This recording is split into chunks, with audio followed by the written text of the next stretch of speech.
একটা দিন বড় একা লাগে। মনের মধ্যে তোলপাড় চলে, মনের মধ্যে অনবরত কথার বুদবুদ উঠতে থাকে। আর দিনটা বড্ড ফাঁকা ফাঁকা, শূন্য, একা লাগে। তারপরেও সব কিছু স্বাভাবিক করার মতো কিছু না কিছু তৈরি হয়ে যায় চারপাশে।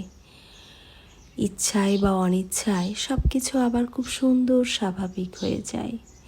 স্বাভাবিক রুটি ভাজি দিন, স্বাভাবিক আম মাখা দিন, স্বাভাবিক ডাল ভাত দিন, কোথাও না কোথাও এই স্বাভাবিকের গন্ধগুলোই আবার সব কিছু একের পর এক ছন্দে ফিরিয়ে নিয়ে আসে, স্বাভাবিক করে তোলে। আমার এই একা একা শূন্য দিনটাও দিন শেষে কেমন যেন স্বাভাবিক হয়ে গেল। আমটা কিন্তু খুব টক ছিল। খুব টকের জন্য গুড়টাও আমি বেশি দিতে দিতে মনে হয় একটু বেশিই দিয়ে ফেললাম। যাই হোক, বেশি হোক কম হোক সব মিলিয়ে খারাপ ছিল না, ভালোই লেগেছে। আম দুটো কিন্তু আমার বড় ছেলে নিয়ে এসেছে, পাশের একটা গাছ থেকে ওকে দিয়েছে। পিৎজা আমি এখন বেল দিব পিৎজার বক্স দিয়ে। হ্যাঁ,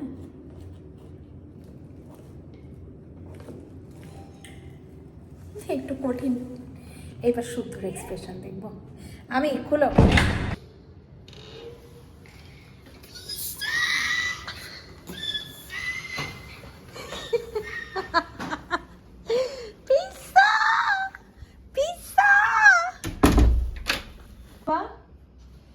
ওপেন করো। কেজি নিয়ে আসো।